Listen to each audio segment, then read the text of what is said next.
Hello, and welcome to Resolve, an after-play show. This is an after show for a role-playing game that does not have an actual play, where we tell you all the details of our game so you don't have to listen to it. Hi, I'm Sammie. I'll be your host. My pronouns are she, her, and I play Isiri Amoli, the mermaid. Joining me is my wonderful co-host, Alex.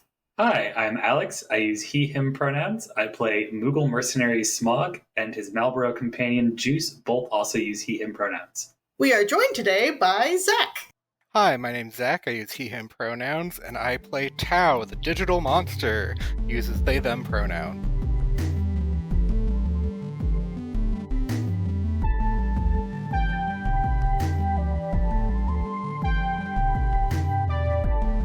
Thank you for joining us today. So now that we're all here, Alex, why don't you tell us about the actual play? Previously, in EFFETE, in the world of the lost, at a city park, Isiri meets an old woman with no name and Valentine. Valentine asks Isiri to get a hold of Smog to speak to the master about the missing objects. They suggest returning via sleep rather than magic. While Smog works on Rig with Pony's assistance, Powder appears. Pony and Powder leave to enlist Tao's help in finding Isiri. Tara returns to the lab. Isiri reawakens in the lab and finds Sierra. After giving Powder Isiri's location back at the lab, Tao and Athenos ask Powder about the governance. She claims that no one has a physical account of one, and they fought their war by proxy. Geyser magically solidifies sand and chases an aquatic creature. Sierra and Isiri talk about ecology and her psychoglass. Powder returns and leaves to salvage. Isiri leaves with Hound 5 to find Smog. Tao tries their first food, and Athenos gathers meals for the party. Smog tests his first prototype rig on Juice. Isiri appears and explains the situation in the world of the lost. Smog arranges sleeping quarters in the central tower for the party. Geyser chases after a large creature. The party, sans Geyser, regroups at the tower and plans to enter the world of the lost. Athenos lets Geyser know that they will be sleeping. In their sleep, the party appears in the park in the world of the lost. The old lady transforms into a purple putty form, the master, and hands Athenos an arrow.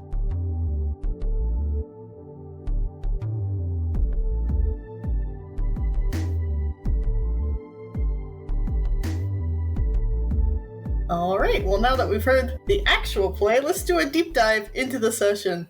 There's a lot going on last time, huh? Yeah, a lot of info, not a whole lot of motion, but I'm digging the info drops. Yeah, it has been nice to take a little bit of a break rather than like action, and now we're just getting sort of remedial information, learning more about our long-term base world of Sequence Charter. The downtime is definitely appreciated. Much as mysteries are all cool, nice to just have a dragon find out they like chili. I can't believe that Smog's favorite food was there and he just didn't get to have it. Is Smog's favorite food chili?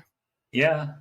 Oh, well, Athenos assumed that you were more rabbit-like, so just got you a salad, and Tao heard you asking about vegan mac and cheese back at the party in the world of spirit, so assumed that you would be, if not vegan, at least salad-friendly. I mean, it would have to be a vegan chili, but it's still true. How many beans in that vegan chili? You have 2, but that's only because the third one is actually Kupo nuts. Oh no. Oh, yes. Of course. But yeah, how is Tao's experience with food? Because Athenos kind of, I don't say bullied, but like at least convinced. Tao, I think, living a digital existence up to this point, hasn't really thought to try food and wasn't really sure how eating would work for them. And then I was like, hey, try some food. And being exposed to all of these new things, Tao decided, yeah, I'll try stuff. We ended up landing on, after a bit of discussion about how food would even work for Tao, is that their body was not designed with tasting in mind. It was more designed for hearing and singing, but that ends up meaning that they really like spicy foods because they don't have a strong sense of taste.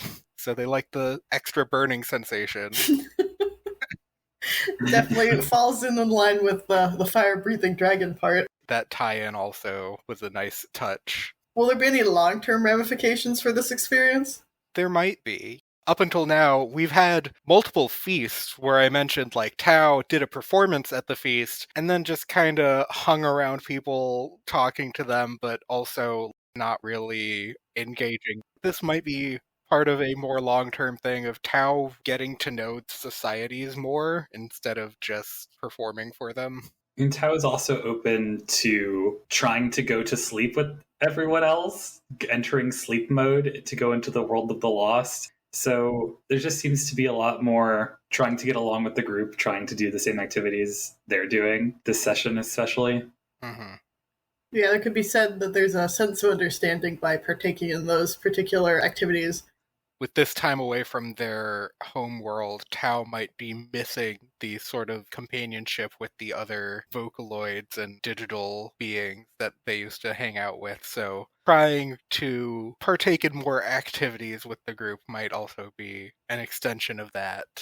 That does put a lot of contrast on Tao with Geyser now that I think about it, because Tao is like all hanging out with the party and Geyser has been completely off. Geyser was out in the middle of the ocean in that crab strider for this entire session, just on her own. Which is amazing, but also It is serious great. mad jealous. So, I want to go in the ocean. My goal for next session, should we survive our encounter with the Master TM, is Isiri's going to go somehow get Geyser back. Just go swim out to Geyser. Yeah, she's just going to swim out and be like, yo, come on. We did mention last time, because he was like, oh, I should really figure out how to get back with the group. Like, well, I mean, if you wanted to, you could probably just try going to sleep in the middle of the Strider Yeah. on the ocean. Hypothetically, your body should return there, because when Isiri first slipped into a nap zone and saw the world of the lost with Valentine, she did go back when she woke up back to where she was. So at least here, we should be stationary for the most part. Now, here's the question. If the crab strider that Geyser's in gets like pushed around by currents or whatnot, would Geyser just pop back in the ocean? What system is this return relative to? Yeah, is it like a locked-on GPS, or is it like relative to where you were materially? Will she end up in the middle of space? Oh no, not again. Yeah, but it's fun to see Dee sort of express Geyser's innate curiosity, because that's not something we've seen a ton of. Yeah, we've seen a lot of Geyser being mischievous and playing pranks, but not a whole lot of her actively exploring and trying to find out new things. It was also interesting to see her still be playful in theoretically being scared for her life, because she thought she was running away from something that was so large it was going to like chase her down, and that's why this other large fish was running away, and she sort of like pranced away, but only so much that she wouldn't ever actually catch up with the other fish. It all seems very silly, but dire. I think those are two words to describe Geyser very. Silly Yeah. and dire. Yeah, I think that fits. It is kind of a shame that the first time that this has been expressed from Geyser that they've been alone, but I suppose it also makes sense because their energy from people is more malicious, I think. Well, I'm thinking of that contrast with Tao too. Like, Tao's missing a community, but Geyser didn't seem very fond of the community she was coming out of with the other imaginary friends that we've talked about. I don't think it's come up in the campaign as such yet, but just in talking about her background, doesn't seem to have a great relationship with the other imaginary friends. Yeah, I think the only one that's explicitly come up so far was she mentioned knowing a unicorn. Blevin. Yeah, that was not on the best terms with her. So No. I'm interested to see if this trend of rejecting society continues for Geyser. Yeah, it seems to be the arc that a lot of us are looking at is how do we get you to feed off of other things and then in turn enjoy those things instead of constantly trying to find trouble. But it's going to take Geyser opening up because Smog couldn't even talk to her. And Smog can talk to everyone. How is Smog feeling right now, speaking of him? He's been working very hard on his pseudo-prototype rig. I thought it was funny that you guys were talking about it's so cool to have some downtime and learn some new information because, I mean, that's how I feel as a player. And that's what I've been witnessing. But for Smog, it's very much, I am missing the thing that makes me unique and powerful. and I am devoting every second of my time to getting that back. There's nothing in him that's like, I will need some rest in order to to finish this and come back to it and be better. It's just, I'm doing a task until it is done. So for him, it's still a very immediate situation. It's not like roaming around town and finding food, checking out the new digs. It's more like, people have brought me these other problems, so I'll get done with those really fast and get back to the one thing that actually matters. He has to know that being so single-minded on it and neglecting his other needs and wants and whatever, it will only come back to bite him in the butt when he makes an inferior product. Yeah, I think maybe I've been playing into the fact that whatever he makes will not be able to equal rig, no matter how hard he tries. Being very single-minded and trying to do it fast, even though it's inherently something that has to take more time, is how I'm accounting for that in the future. He has gone a whole session now without his, what do you call it? Magic dispensing equipment? Armament. Armament, yes. Armament. Not a gun. Not a gun. Why would you ever call that a gun? Why is he so averse to calling it a gun? Smog understands working with people in positions of power. He is a bounty hunter. He's trying to go after big hunts, and that usually means working with people that have a lot of money and control. He's seen that there are only a particular group of people that should be having weapons at Sequence Charter, and everyone seemed to be framing the development of weapons differently than other scientific and engineering developments. Just framing it in another way is like, this will be an easier way to get what I actually need done than trying to explain I'm manufacturing another weapon. That seems logical, but, the people of Sequence Charter aren't stupid. They're going to see what he's doing. He doesn't know that they're not stupid. Fair. They did also see you use that magic dispensing armament to blow up some ruins that some of them were in, like, the first 10 minutes after they met you. They also let Geyser use a Strider, lose it, and get another one, and lost track of Isiri and had powder jumping everywhere. As far as Smog understands, this ship is running into the ground. I feel so bad for Powder the last session. Yeah, Powder, like, coming all the way out to Tao to say, "Where's Isiri? We lost her." And Tao's just like, "She's right where you came from. What are you doing?" Then she just runs like half an hour back. I love that she did not need to be, but Powder ended up being the way that the first half of this session was framed, because she's trying to chase down Isiri, who's lost in the world of the lost. My poor girl. Powder also started fueling some more of those conspiracy sirens. Light up the wee woos. Oh, here we go. Apparently no one's ever seen a governance. Do they exist? Very funny that in basically the same breath she was like, but I was kind of bad at school, so I can't tell you everything about that. And I love Athenos immediately just giving her shit for not paying attention to history. I need to look at the actual, like, what the actual line was, because it was pretty fucking funny. I think it was something like, "So you're ignorant to the plight of your elders." Ah, yes, I landed on it. "So you're ignorant to the plight of your elders." I cannot do an Athenos voice, but... "So you're ignorant to the plight of your elders." Here we go. That's good. Very apt from the god of wisdom. Sometimes Athenos is a bit more of a himbo, and we forget that also technically the god of wisdom. Wisdom takes many shapes and forms. Dan keeps pointing out that, like, Isiri knows some really complex concepts but doesn't know how to read. I feel like in Athenos' world, he's very smart and wise to the things going on. He's just been removed from that context and therefore seems kind of dumb otherwise.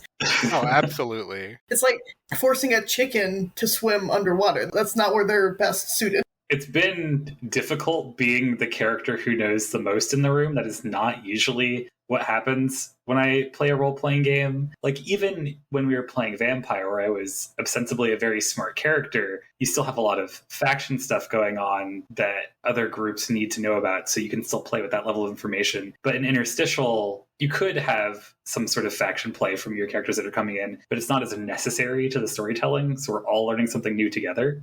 Yeah, it's been very enjoyable. In fact, I've been having a lot of fun because Isiri, again, is not stupid. She just doesn't know surface things. So it's been very fun being both smart and dumb at the same time. Like, she goes up to an end table and is like, what the hell is this? Why do you need possessions? Why do you need things? Wouldn't that just slow you down? Oh gosh. Isiri the Red Menace. Yep, Tao just straight out called Isiri a communist.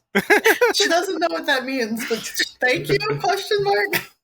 Probably pretty accurate to Isiri's society, considering they don't have possessions. And then Smog had to explain, well, that would be nice, but all the rich people stole everything and gave us scraps, so we kind of hold on to them. Because that's what happens in Cyberpunk. We're very afraid to enter a commercial situation because Isiri's not going to know what to do with money because she doesn't know what that is either. Well, it doesn't seem like Sequence Charter really have an economy. Like, what's That's going on? what I was going to ask, Dan. I didn't get a chance to do it in session or post session. Athenos and Tau were just given food. There was no ask of exchange or currency. Mm-hmm. They have to, considering all the stuff that they've been through, We were just given a lot of food, too. It was enough for the whole party, plus Tau trying out a bunch of different things. There has to be an economic system on this planet because they've been so micromanaged by the governance. I cannot imagine that they wouldn't use that against the people to make them work the way they want them to work in that same sort of cyberpunk style. On the other hand, they just had this big civil war and broke free of the governments 30 years ago. They might be against that kind of restrictions and also have a stronger sense of unity that may lead to them being a more socialistic culture for the time being, at least. Yeah, I can imagine a group of people that's been under a thumb like that might want a society that's more like that. There's also possibly, at least in the short term, it might be that they have more resources than they need to support the people they currently have, but they know that they need to expand beyond that, and that's why they're searching for other worlds. Maybe the need to find another world is not as immediate as we might have thought on seeing a planet that seems to be destroyed but was obviously being harvested for stuff by maybe aliens. Speaking of that expansion, one thing we didn't get to ask Powder about is any of the other charters. Are there any other cities here? Is this the only city on this world that's left? I feel like the information given to y'all at the library sort of implied that there were other ones. I don't know how in contact Sequence Charter is with the other charters. They are certainly around. It definitely at least said that there had been others. You actually asked that question in session, and Dan was like immediately, oh yeah, the books tell you that they're still operating, like they still exist. Oh, true. Yeah, we did see some stuff about that in the books, but I was also under the assumption that the books might not be newspapers. It's possible they're not completely up to date. But if there are other cities, what are they doing? Yeah, how different are they from Sequence Charter? In the lack of the governance, what is the government like here? Is Terra like the de facto president? Does she go from charter to charter checking up on things in her magical giant ship? Are there other sub-leaders? Like, what's going on? Maybe we have to like go hang out at another charter every time we come back from another world, sort of piece things together. That'd be fun. Could. Go on a field trip every time. But also, we don't necessarily need to get too involved with the local politics. Don't need to be, running for mayor here. Speaking of local politics, this idea just popped into my mind. Their war was proxy civil war. What did they do with the people who lost on the side of the governance? Are those people still around? Have they been rehabilitated into society? Have they been exterminated from society? I mean, it has been 30 years. I would assume they aren't still prisoners of war, at least. But do we know that?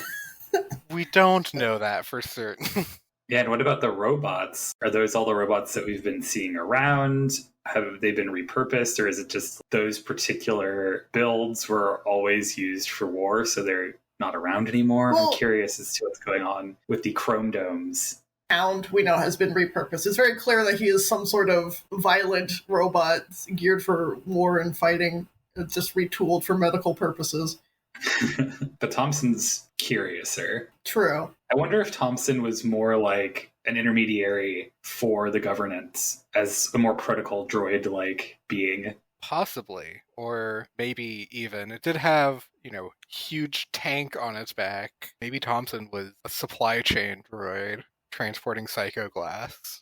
Yeah, could have been used for harvesting. It could also be just like a hodgepodge of different parts from different robots. Also definitely possible. This poor place has just been messed up because Isiri was talking to Sierra about it. And once the moon was exploded, then the seas got ravaged because the tides flew out of bounds. I can only imagine the breadth of extinction that happened for the life that was native here. Yeah, it seemed like what's remaining had to be able to adapt, and as we saw from the stuff that Geyser had been chasing down, might be able to move very quickly with the tide because of manipulating psychoglass. Not to mention other cities, too, with Sequence Charter now being seaside when the tide is high. Who knows how many others were just drowned out by that. That detail of the fish being able to control it, the psychoglass, makes it intriguing about how sensitive the material is. That something not nearly as cognitively developed, as it were, compared to a human or something with that brain power, is able to manipulate it in such a fashion. Yeah, it definitely makes me worried about finding anyone who knows what to do with it, especially if we decide to use them for communications, like Dan has suggested we could. That means that we have this bit of psychoglass that for a lot of us is right around very sensitive areas. If somebody wanted to turn that into a spike and jam it into our heads, it wouldn't be that hard. We would have to fight for control of it. Yeah, that's one of the things Isiri is scared of, because this stuff is just straight up in her gills and in her body and all around her at all times. It's a little terrifying. Maybe we could do a magic on the psychoglass to make it attuned to certain people instead of being just generally being able to be manipulated by minds. Maybe. Or just get Isiri a psychoglass, not within the bubble, but the surface of the bubble that she can move around, then have the water within be free of it. Who knows how fine control that might need, but if she doesn't want to be breathing it in, just keep it away. But she also kind of needs to manipulate things outside of it as well. True. That's also such a vulnerability if somebody breaks through the psychoglass and then you just have water spilling out. Yeah, she's gonna have some rough times. Might be better to just deal with some glass in your lungs. It's at least on some level eatable, right? Because Sierra's freaking drinking it all the time. Well, speaking of psychoglass manipulation experiments, Smog was able to create a prototype rig, not the final thing that he's actually going to use. This one is especially bad, and was able to cast Libra on Juice with it. Don't need to do those dances anymore. I'm interested with Smog, rushing through that happening, and then we're immediately called back to the world of the Lost, where might be able to get Rig back. Seems like the problem might have been caused by Smog bringing Rig into the world of the Lost in the first place.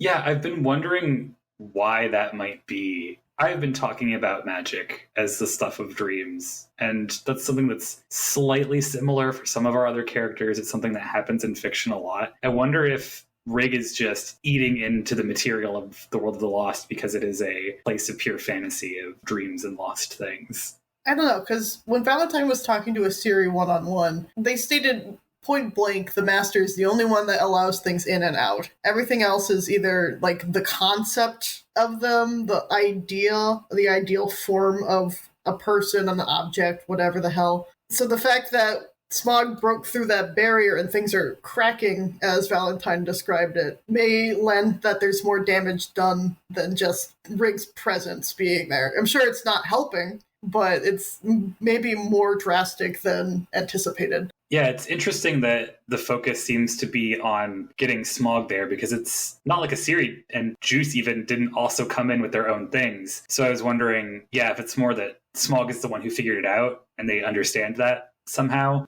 or if it's something to do with specifically what he brought, being Rig. Theoretically, there's psychoglass that's still there. That could be an issue. Water, probably not that big of a deal. The camera's still there, probably also not a big deal. Ooh, psychically manipulating something within a completely psychic space. Yeah.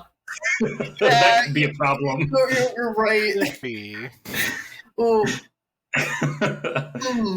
I did not think of it that way, but that's a good point.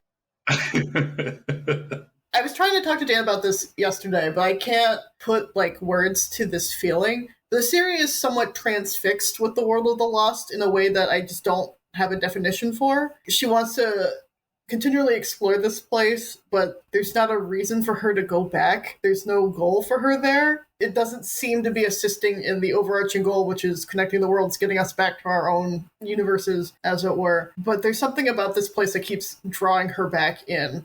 That makes me wonder what Tao thinks of the world of the lost, because theoretically it shouldn't feel too different from being in a cognitive virtual space from their own world. This should feel slightly familiar, right? Yeah, I hadn't really thought of it that way, but that is definitely possible. I don't think Tao knows what to think of the world of the lost at this point. It's very strange. This latest time going there is the first time they've gone there intentionally. They're still thinking of it as a mystery. So far we've seen, well, before our latest visit, one person that was like willing to talk there. Even that little Teddy Valentine was incredibly weird. And the first time we met them, shooting arrows at us with messages tied to them instead of just talking. It's a weird place. Definitely looking to figure out more about it now that we've met a second person to talk to. Woo! Who is also apparently the master of this realm. Isiri has multiple questions, but Isiri does not like Valentine. They have a dark link. She does not trust them. She's currently sizing up his prey, prey drive, if she's going to eat him. She's not certain. But the master being what they are, first of all, she wants to know if the old woman was the master the entire time. Me as the player, I don't think that's the case because Daniel described a change of clothes, or like a change in her outfit, but Isiri doesn't know that. And if they're so immutable and they have such control over this place, why didn't they come and confront us immediately when Smog and Isiri came back that second time? Yeah, it's very confusing. And why did they need the silver stomach? Why did they need that? That's unnecessary.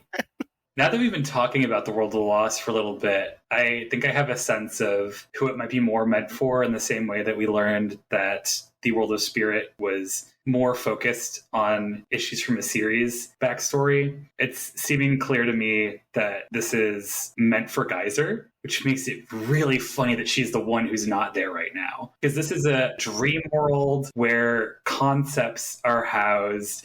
Everybody just has a little bit of what people think about them, what they conceptually are, written all over them. Of course, this is supposed to be a space that deals with Geyser's issues. I just find it funny that you say the world of spirit was made for Isiri when it was like 100% everything Tao hates. I guess Tao hates Isiri. We all found ways to interact with it because also we had time to speak about our characters with each other and probably build little parts off of that. But Dan was specific in saying that, like, yes, there should be a little bit of something for everyone in each world, but Isiri specifically was in mind when he built the world of spirit. True. So yeah, I think that the world of the lost should be for Geyser, and hopefully we get to have her in there a little bit more, if that's the case. That's the funniest thing, though, because when Isiri came back during her nap while waiting for Sierra to come about, the first thing Valentine says to her is, "Oh, thank God it's Isiri, not anybody else." Who would be the worst person for him to meet with? Would it be Geyser? Geyser would probably be the least likely to deliver a message. As far as time, Athenos would probably be the worst because he would keep asking questions there, and then when he was out, might not exactly remember to do the task. Might have taken even longer than Isiri decided to. Also, gotta remember, when we came to the World of the Lost previously and were attacked by the rainbow neon bugs, Valentine might have been ready for something to attack and was just happy to see a friendly face in Isiri. I don't know if Isiri's a friendly face for him, because she is going to eat him if he makes the wrong step. True, but he doesn't know that yet. That's true. Yeah, we haven't mentioned yet, but in that conversation where Teddy was trying to explain why Smog needed to come back, she just picked him up, put him right up to her teeth. She was like, "Listen, pal, I can tell you're not lying to me, but I have the feeling you're not telling me everything either, and I don't like it." What's funny is that they'd never seemed scared. At worst, they seemed frustrated that they were unable to articulate themselves. More than likely, Isiri trying to bite this thing probably wouldn't do very much, considering it's in A, direct servitude to the Master and their magical nonsense, and then B, this is a world of concepts anyway. So unless the concept of being eaten can be translated into this realm, then it probably isn't going to do very much. What do we think about our new location in the World of the Lost, though? Why is it a city? Why is it a park within a city? It is a central park. We ended up going to like a more foresty area when we went there from World of Spirit, which was, at least where we were, a much more rural space. So if we're going with that idea that the World of the Lost is built out of cognition of the people, maybe it's affected by where we come into it from. We see a city because we came from a city, and it's building on all of the city ideas produced by all the people here. Interesting. That could explain why we're in a park, too, because Isiri fell asleep next to the tank. So there's that sort of more natural living environment, but in the context of the city. I was also going to posit that because the world outside of Sequence Charter is so harsh and unforgiving, much like the concrete jungle, like New York City, for example, it's hard to live in such an area. Sequence Charter itself might be a respite from all that chaos, and that it is the park we're coming in from. Also, going heavy conspiracy theory here. Wee woo, wee woo. The World of the Lost might just be naturally foresty and woody, as the example of lost spaces, just dark forest at night. Maybe that's where it all started. And so every sense of it has to have some of that natural sense to it.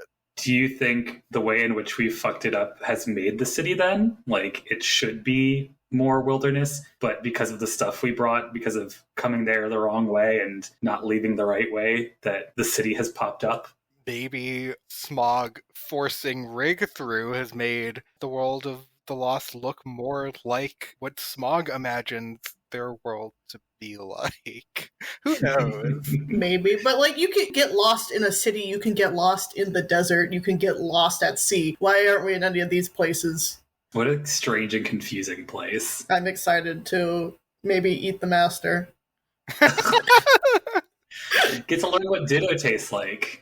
I get to know what Ditto tastes like. A horrible sentence, thank you. Geyser ate a bug here. Siri's gonna eat, apparently, Teddy Play-Doh. and the Master. And who knows what we'll find for Tao. It's gonna be real salty, because, like, Play-Doh is really salty. Thought you were saying that the Master was going to be so salty at I mean, probably as well. I mean, I would be pretty salty if somebody was trying to eat me, so fair. One big thing that we haven't really talked about yet is the layout of Smog's room. Oh, hell yeah. Smog's swanky bachelor pad. It was just sort of spur of the moment, and it was like, well, obviously it has to have fuzzy things. That's what's going to make a Moogle comfortable. It looks like them. They need it. So I was like, what era can I go to where there's lots of fuzzy things? It's like, oh, the 70s. They have all those like round, like egg chair. Everything's fuzzy. There's a conversation pit. But he's from a cyberpunk world, so it's got like neon colors and lots of black still. We decided that there was a shag carpet that was electronic, so it lit up different colors. See, I would unironically want that. Definitely a big aesthetic. He was unable to requisition a disco ball, but got a rotating ball of light. Is disco popular on Sequence Charter? Do they have genres of music, or is it just sort of that Works, choral thing? yeah, they were work doing? song. What is Tao's opinion on disco? Tao's probably not super into disco, but can appreciate the disco a little bit, get a bit funky. You got to party in that room, though. That's the point of the room. I cannot wait for everyone else to, like, describe their rooms. Athenos is going to be wild. Yeah. I already have a good idea for Tao's room, and it is probably not what most people would think, but we'll save that for the actual session. Tao just has like a dragon horde. It's just a bunch of metal thrown around and metal park benches and chairs and stuff. A dragon horde of CDs and cassette tapes. I was just about to say that. CDs, there's like a record player, various vinyls. I don't know if I want to see Geyser's room. That frightens me a little bit. I'm just imagining Geyser's room look like a shack at the back of a carnival that never went to go into. I wonder if she might move with that suggestion of the arcade. God, that would be full circle. Oh, yeah. Oh, that would be meta as hell. I'm actually thinking about it. What the hell will Pony have? How do you design for an intelligent horse? We grew up in a barn, literally. Yeah, maybe just build a stable outside for Pony. But that's all bad memories for Pony. She's not gonna like that. Is she gonna like the human rooms more? I don't think Pony's ever specified where she has, lived. It sounds like she's been very transient. Kept in captivity and then running around a forest, I think she said for a couple months. Yeah, Pony definitely mentioned surviving out in the forest for a while. What is even Pony's ideal home? Good question. Where do unicorns live? That depends on where you are. I feel like the clouds would be good. They're not Pegasi, but I don't know. They can run along rainbows or something, right? That's cute. I like that. Yeah. Oh, she's just living on a cloud in there somehow. Curls up however she needs it. That's really sweet. I don't think Sequence Cheddar can have just a massive fog machine in there all the time. That would be very moldy at the end of the day. Could you have a psychoglass mist that somehow keeps solid objects afloat? I don't know. We're stretching our cognition of psychoglass here. Possibly a bit stretched. And it's not a miracle substance. There has to be limitations to it. It kind of is. This is what happens when science fantasy exists. Oh, I love you, science fantasy. How does Smog anticipate this conversation with the Master going? I don't know, because it's hard for me to frame how the link is right now. Because at first it was fear, and that's why I chose a dark link. It became annoyance. I don't know how we compromise fear and annoyance when the Master really did just do something that was both terrifying and bothersome. All sounds dark link to me. Yeah. Yeah, I don't know how that's going to play off. It might be a lot like Terra, where he just pumps the Master for whatever information is needed and then completely ignores them. That is similar to his dark link with Terra right now. They're in a position of power, so I need to speak with them, but also that power is nefarious, so I don't want to have to interact more than I need to. Mm-hmm. So, yeah, I think it might actually go pretty similar to the situation with Terra, except that other people have to be involved in this conversation, even though it might center Smog. Not that Isiri mentioned this, but Smog did tell everybody about their mission back to the world of the lost. And she's not upset by that, but she's just like, oh. Isiri was trying to frame it when speaking with Valentine at first as, oh, it has to be me and Smog that come back because we're the ones who set whatever this is in motion, right? And Valentine was sort of wishy-washy on it, but Isiri was very resolute about it. But then didn't exactly communicate that to Smog. So Smog was just like, oh yeah, everybody just come along, I guess. The more the merrier, let's go. Where to begin with questioning the Master? There's so much going on, but at the same time they seem to be a voice of absolute authority. So I don't know how Isiri is going to react to that, because she typically bows to authority. Tao doesn't. Tao is free to ask all the questions they want.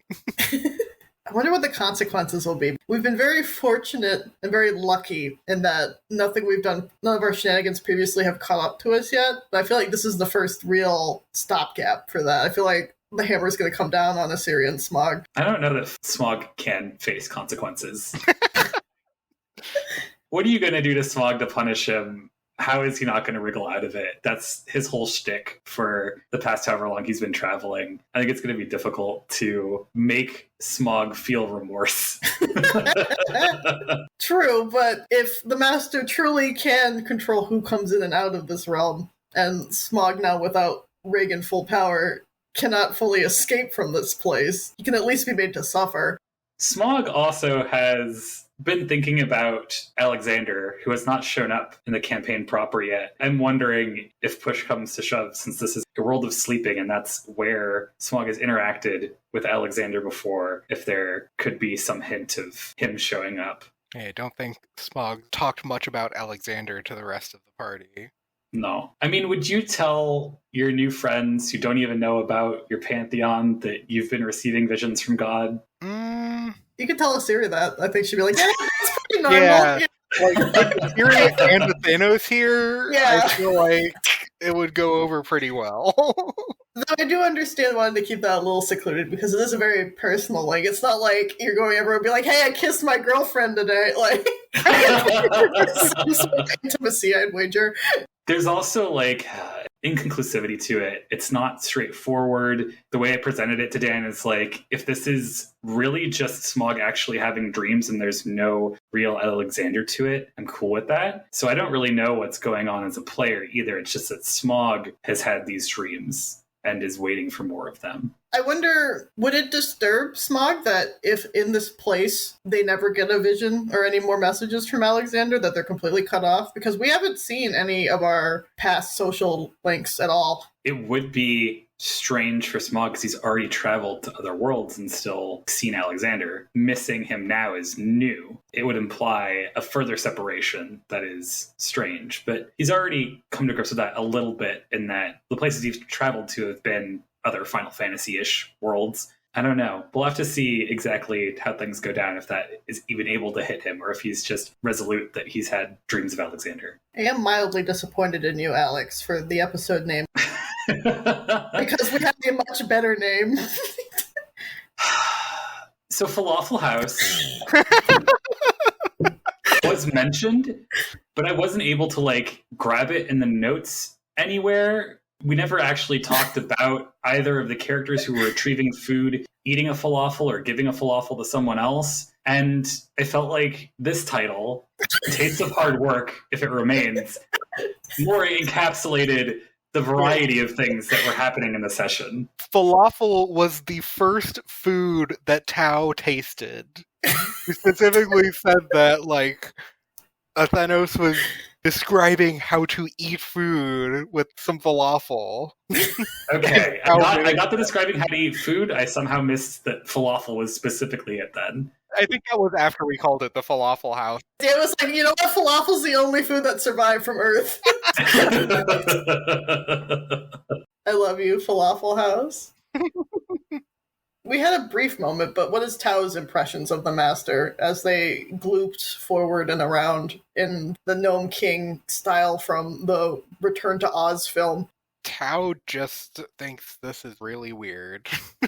I don't think Tao has much other conception of what the Master is aside from weird. If Tao had talked to that old woman before, like Isiri did, might be a bit more scared of the Master, or apprehensive at least, with them potentially killing people to appear places in the world and not giving them names until they meet some sort of criteria? Question mark? Who knows how that works? If that would be Tao's conception of it, that's really interesting, because that would be a pattern with Tao of accepting that the things in front of them are as they seem to be and not willing to accept the rules of the different worlds.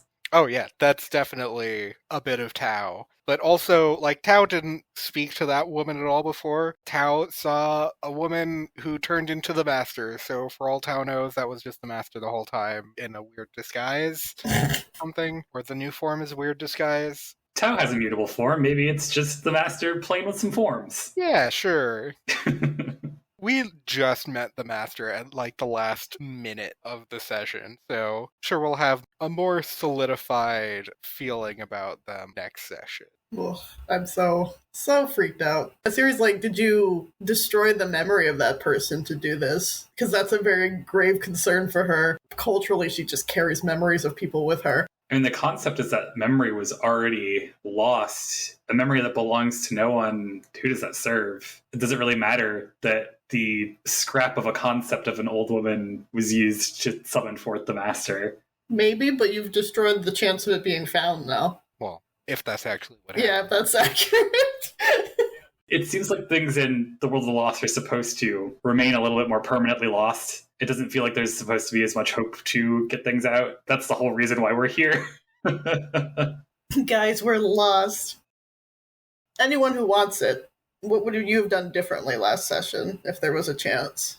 I don't think there's much I would have done differently. I think last session went pretty well, all things considered. Party's still a bit split up, and we were missing Pony, but I think as far as player actions, character actions, I'm pretty happy with how it went. Yeah, from the perspective of playing Smog and Juice in the scenarios that we were given, I don't have an issue, but as a player, like, I still have that conversation I want to have with Tao. But I think maybe doing it after we do whatever we need to do in the World of Lost will be helpful as a trigger for Smog to do that more in character. Mm-hmm. I'm not too worried about it. Yeah, wasn't a ton. I would have liked to have a serious stress. Smog be like, hey, let's keep this on the down low. But at the same time, I'm okay with that because it's a little bit more interesting. But I do like Isiri and Smog paired off. There's a lot of fun juxtapositions between the two of them. So it's always fun to explore who's corrupting who here.